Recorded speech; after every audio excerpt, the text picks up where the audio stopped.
At first we see Boone watching Saeed and Shannon interact. Boone is distracted by Hugo, who wonders why he and John go hunting every day, but get almost no game.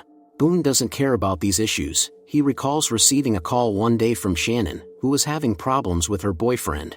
Shannon informed that she was in Sydney and asked him to pick her up from there. In the present, the jealous brother threatens Saeed, telling him to stop communicating with Shannon, but this did not frighten Saeed. Soon, on his way to the hatch, John advised the guy not to confront Saeed, for he is a very valuable ally. Despite various rumors about their regular forays into the jungle, John and Boone continue to try to open the hatch. Meanwhile, Hugo complains to Jack of a stomachache. The doctor advised him to eat less fruit and stick to protein foods. While Hugo went to the toilet in the bushes, Jack watched Kate collect the seeds. Kate decided to show the interested Jack what the seeds were for. It turns out that Sun decided to plant a vegetable garden so there would be enough food for everyone. Kate expresses her concern that Locke is hiding something from them. In the meantime, John and Boone were trying to figure out how to open the hatch. Listening to his partner, Boone recalls coming to get his sister. Shannon began to get nervous, claiming that she and Brian were fine, but Boone noticed she had a bruise. However, he had to leave anyway. Hugo tries to tell Jean that he wants to learn how to fish. The guy never understands exactly what the Korean answered him. Boone thinks they should tell the others about the find, but John is convinced that they are not ready for it. Boone doesn't want to lie to his sister anymore, confident that Shannon can keep their secret. The guy was firm in his decision, but when he distracted, John knocks him out. Boone woke up tied up.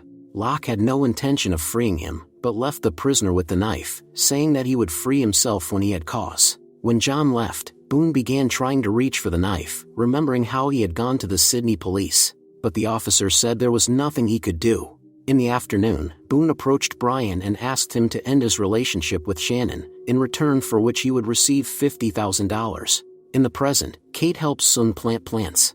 At one point Kate realized that the Korean woman actually knows English. Sun asked her not to tell anyone about it. Hugo tries to catch fish, but to no avail. Suddenly he stepped on a sea urchin, and Jean helped him out of the water. Hugo panicked, afraid he would now get an infection. Saeed was frightened by John creeping up. Locke was interested in the compass that Saeed had made from hand-me-downs. John left him his compass. Suddenly Boone heard Shannon calling for help, claiming to be tied up as well. Ominous sounds began to emerge from the jungle. With an effort, Boone still managed to reach the knife and free himself. He immediately rushed to his sister's aid and freed her. Together they ran away and hid. A certain entity was very close by. The brother and sister hugged each other, very frightened. Meanwhile, Saeed told Jack about his discovery. According to the compass, north is not where it really is. Saeed assumed that Locke's compass is faulty. Jack is increasingly puzzled by John's behavior. All is quiet, and Boone and Shannon came out of their hiding place. Shannon asked what his conflict was with Locke, and Boone remembered coming to get his sister, but Shannon wasn't going anywhere. Then he realized that she had set the whole thing up to get the money. In a fit of anger, Boone got into a fight with Brian. Shannon was barely able to separate them. Jack went up to John and asked how the hunting was going. Locke lied that the boars had left the valley. Meanwhile, Kate is perplexed as to why Sun is hiding from her husband that she knows English. She only replied that it's complicated. Hugo still risked tasting the seafood Jean offered him. The guy threw up almost immediately. Jack asks Charlie's opinion about Locke.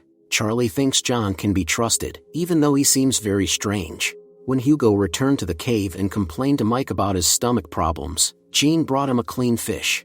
Kate watched Sun and her husband from the sidelines. The brother and sister try to find their way out of the jungle. Shannon asks Boone what she and John have been doing all these days. In the end, Boone decides to tell her about the hatch. Suddenly the evil essence made itself known again. The brother and sister ran, but at some point some force swept Shannon into the air. Searching for his sister, Boone recalls how Shannon came to him. Brian stole all her money and ran away. Shannon begins to claim to be aware of Boone's feelings for her. At first he denied everything, but then he responded by kissing her. There was an intimacy between them. When it was over, Shannon asked Boone to tell their mother when they returned to Los Angeles that he had saved her, just like last time. In the present, Boone found his sister by the river with no sign of life. He held her body in his arms and sobbed, and by nightfall he returned to camp and attacked Locke. John assured him that Shannon was all right, he had not bound her. At this point Boone realized there was no blood on his hands. Suddenly Boone saw Shannon safe and sound. John explained that the island was capable of showing people their secret fears. With tears in his eyes, Boone confessed that when he thought Shannon was dead, he was relieved. John was about to return to the hatch and told Boone to go with him. The next day, Michael looks for his son, but no one has seen him. When Michael leaves, Hugo expresses that he doesn't like being a father. Meanwhile, he recalls picking out things for the unborn child with his pregnant girlfriend Susan. Michael wants to take a break from his art and get a job at a construction site to make money. In the meantime, Walt is learning to throw knives under John's tutelage. Eventually the boy succeeds, but they are interrupted by Michael, who tells his son to go to camp. Michael began to make claims against John, believing that he was turning Walt against him. When Michael pointed a knife at Locke, Boone jumped him, and a fight ensued between the guys. John eventually calmed them down. He advised Michael to treat Walt like an adult, not a kid.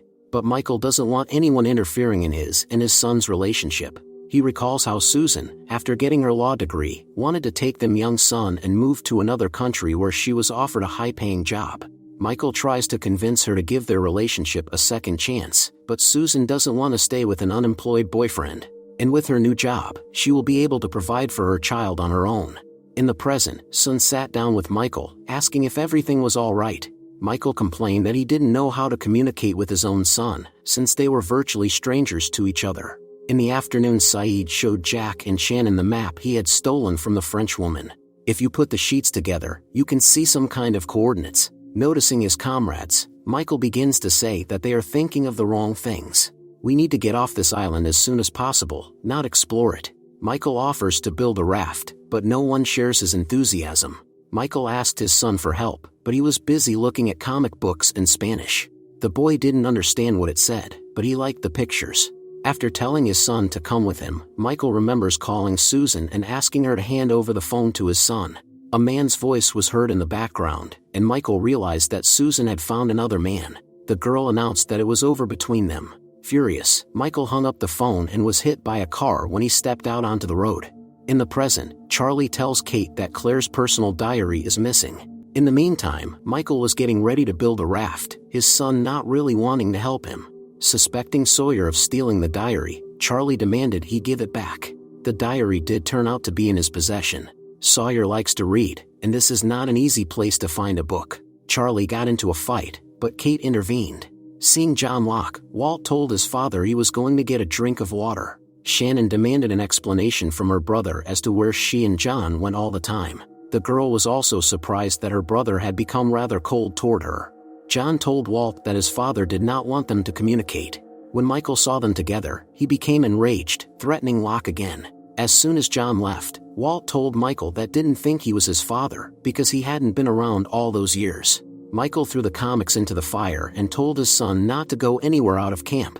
Looking at the burning comic book, Michael recalls being in the hospital with a broken leg. He was drawing a picture to send to his 2-year-old son as a gift. Suddenly Susan, who had heard about the accident, arrived by plane. She didn't take her son with her, leaving him with her new boyfriend. Susan later told her ex that she would pay his medical bills. She feels guilty because she is getting married, and her future husband intends to adopt Walt. Michael was shocked by this. In the present, Hugo informed Michael that Walt had taken the dog and gone somewhere. Michael thought Walt was with Locke, but it turned out he wasn't. John volunteered to help find the boy. Kate asks Charlie if he's okay. The guy misses Claire very much, because he has grown attached to her. When Charlie is alone, he wants to read Claire's diary, but tries to hold back. Meanwhile, Walt is wandering through the jungle with Vincent. Suddenly the dog barked, snapped off his collar, and ran off. Walt rushed after him, remembering how, less than a year ago, he had done his homework while his mother and stepfather talked about work. Suddenly Susan felt sick. No one was paying attention to the boy. At some point, a bird crashed into the door glass. In the present, an evil entity began to loom over Walt. Michael recalls Brian coming to him and informing him that Susan had passed away yesterday. She had a severe blood disease and had burned up in a week. Brian said he loved Susan, but he didn't want to be a father to Walt.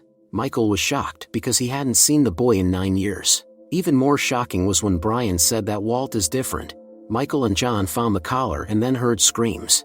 Michael recalls flying to Sydney to pick up Walt. The nanny handed him a box containing something very important to the boy. John and Michael saw Walt being hunted by a polar bear. Memories. Michael again returned to the past. For the first time in 9 years, he and his son met. Both didn't know how to behave. Walt refused to go with his father, but there was no choice. John and Michael worked together to rescue Walt and chase away the polar bear. Father and son embraced, and in the evening, by the fire, Michael gave Walt that very box. In it lay all the drawings and letters he had written him for 8 years. Susan didn't show them to her son, but she didn't throw them away. Charlie couldn't help but read Claire's diary. The girl wrote that she liked Charlie a lot, but there was something else interesting in it, which Charlie shared with Saeed and Jack. Claire had nightmares about a certain black rock. Rousseau had mentioned the place in her stories, too. Saeed realized that the coordinates on the map might lead to that very rock. At night in the jungle, John and Boone heard a rustling noise. Boone was frightened, hoping it was an escaped dog, but suddenly Claire came out of the jungle toward them. Please don't forget to subscribe to the channel.